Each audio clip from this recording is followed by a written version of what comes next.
Families of murdered and missing Indigenous women have written an open letter to Prime Minister Justin Trudeau asking him to completely restart the inquiry into the issue.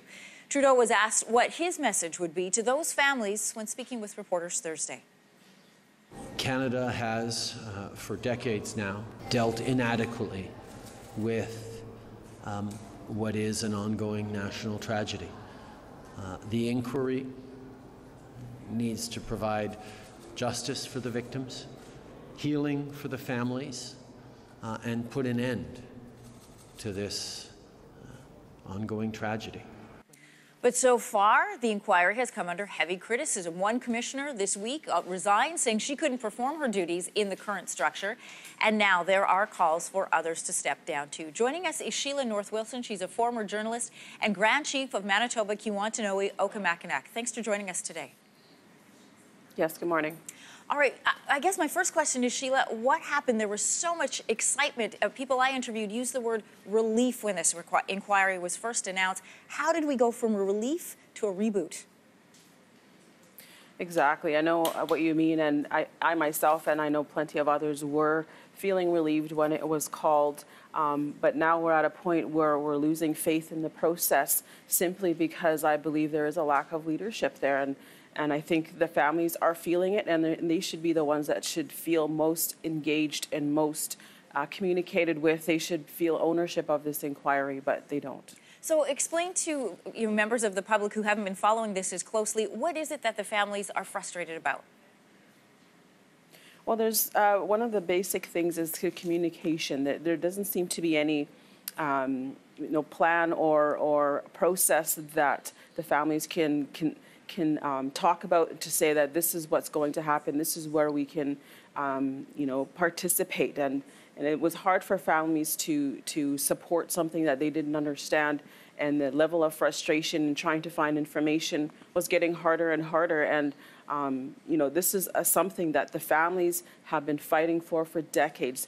Some 30 years, most recently in 10 years, I saw many, many women taking on to the streets in cold weather and hot weather, fighting for justice and fighting for answers. And they fought so hard and long that this became a national election issue in 2015. So this was their effort and their work to get us to this point that now we're all talking about it. But at the same time, now that the process has begun, they feel disengaged and on the large part, especially around where I'm from, and a lot of people say this is ground zero. And if they're not communicating with our families to feel empowered by it, they're going to take it back because they brought this to this level, and they should feel that they are part of the process, not waiting in the wings to find out if they're going to be called on or not.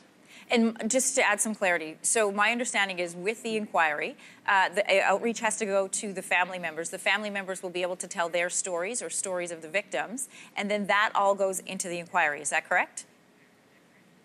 Yes. And looking at issues surrounding some of the common themes that the families are talking about, including the level of safety in their communities, the lack of opportunities, the role of policing, and how disregarded they feel when their missing or murdered loved ones are being talked to initially by police agencies. I think it has improved a lot, especially in the last couple of years.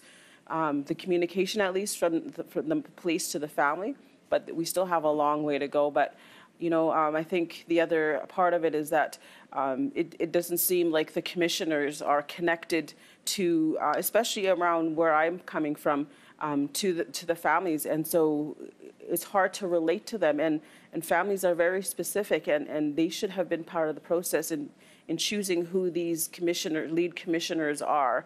And they simply weren't. So these are the people who were chosen initially, and this is the format that was agreed to. The issue of policing not being part of the inquiry. I'm curious why people signed off on that. But the system that we have in place, is there anything that we can salvage from it? Is there a way to go forward from where we are now? Well, that's just the thing. You just talked about how all of that happened. I don't know how all of that happened, ultimately who made the decisions on these commissioners. But going forward, we do need to see a big shift and a restart into this inquiry. And I believe that the lead commissioner needs to resign. I know families around here are asking for a full new set of commissioners, and I don't blame them for that. But for me, I believe that at least a new lead commissioner needs to be appointed, one that grassroots people have a say on who it is in some sort of process.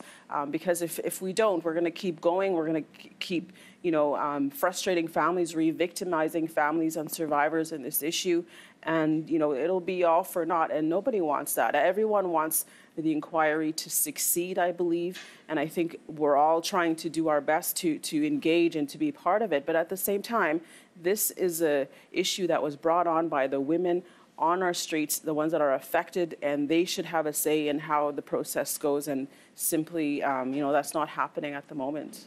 I think you touched on it just there, Sheila, with everyone saying they hope that this can go forward and that this continues in a positive direction, or that we can recourse. Thank you so much for joining us from Winnipeg today.